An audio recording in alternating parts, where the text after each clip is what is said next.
Hello, everybody. My name is Eric Kasloff, and welcome to Smells Like Teen Horror. And today we're going to be talking about a lesser known R.L Stine book.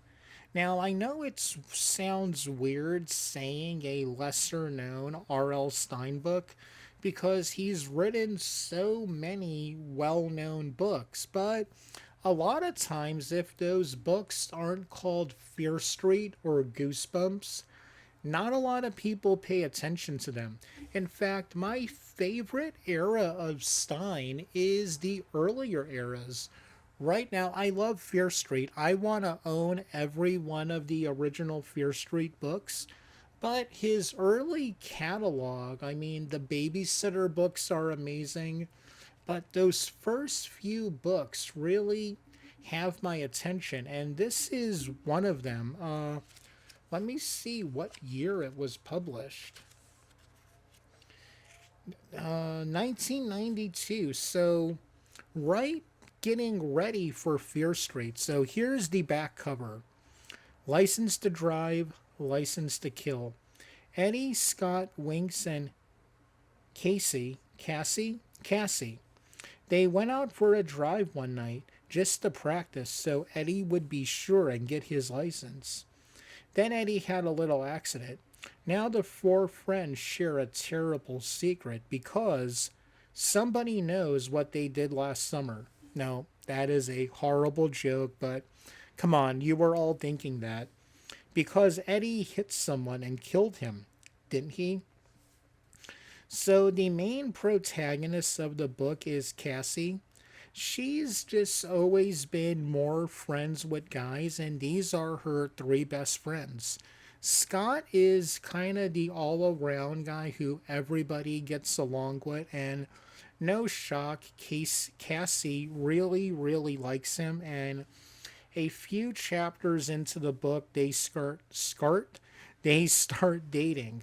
Then there is Winks, who, wow, Winks is a jerk and not even that much of a lovable jerk. He just, I don't know, he seems like he's the kind of guy you're friends with because of assigned seating. He just loves playing pranks on people, none more so than Eddie. Eddie, love, you gotta love him. Well, not some of the stuff you'll find out about, but he just kind of takes everything in stride.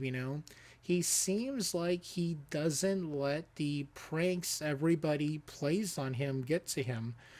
His last name is Katz, Katz, and everybody calls him Scaredy Cats because he gets scared really easily.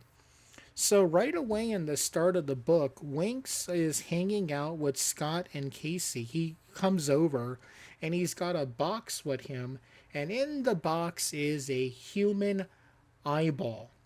I'm not joking. How did he get the human eyeball? Well, Eddie's cousin works at the morgue and helped Winks get an eyeball to play a prank on Eddie.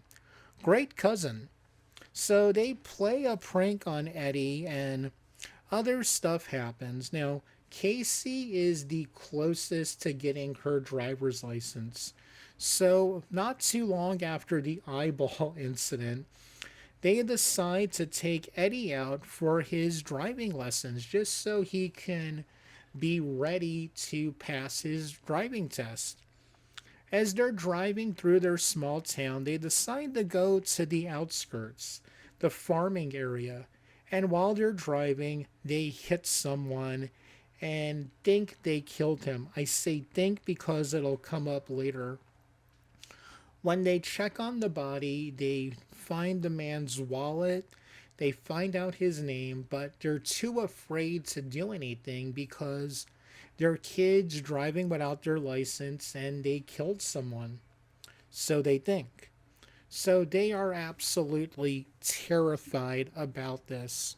Soon it is in the paper that someone was killed. Then they each start getting, oh, motorcycle having a lot of fun.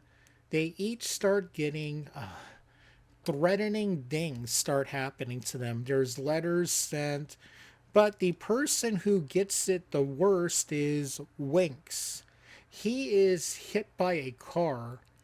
Now, the friends try to find out more about the person that they killed, so they call Eddie's cousin. And he tells them that the body has disappeared. And that's when the phone calls start, and they're sure that the person they think they killed is coming after them because he was not killed. Okay, again, it sounds like a lot like I Know What You Did Last Summer, and if it was going to be that kind of movie or that kind of book, they immediately did things wrong because he starts coming after them for revenge way too soon. But there is a twist in this book, and when I got to the twist, I was like, oh man, that's really hella lame. I just need to get a drink.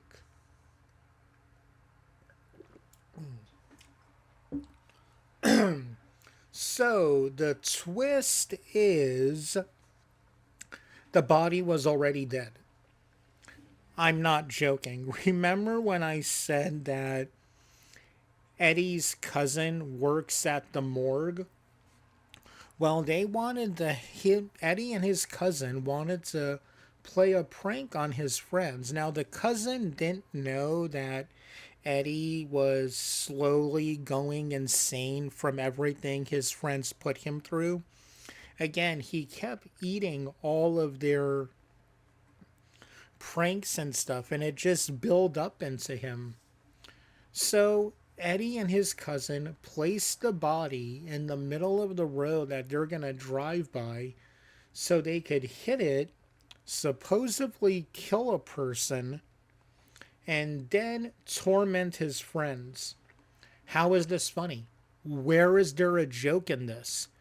How messed up is Eddie's cousin for going along with this? Did he lose his job because of this? The book never tells you. And the way you find out about it is kind of lame too. And yeah, this book just kind of failed for me. If I had to give it a rating, just because it's R.L. Stine and I like the way he brought the town to life, I would give it man, a 1.5 out of 5. And that is purely based on Stine being the writer of it. So here's the end credit thing I want to give you guys. So after Eddie is found out to... Oh, did I mention that Wink? Yeah, I mentioned Winks gets hit by a car. It was Eddie driving the car, by the way. So Eddie is in a hospital, excuse me, in a hospital or in jail. The book never says. Now, the weird thing is the dead body has gone missing, and you find out that Winks and Eddie's cousin did something with the body, and the book ends with Winks playing a prank on his mom and dad with the dead body. Let me repeat that. Winks plays a prank on his mom and dad with a dead body. So, yeah. This is definitely not a buried treasure of the Stine catalog. Own it if you're a collector, but if you're not an oddball collector like me, do not buy it. It's a waste of your time, a waste of your money. But yeah, I mean, hey, if for some reason you like this video, please do me a favor and hit the like button.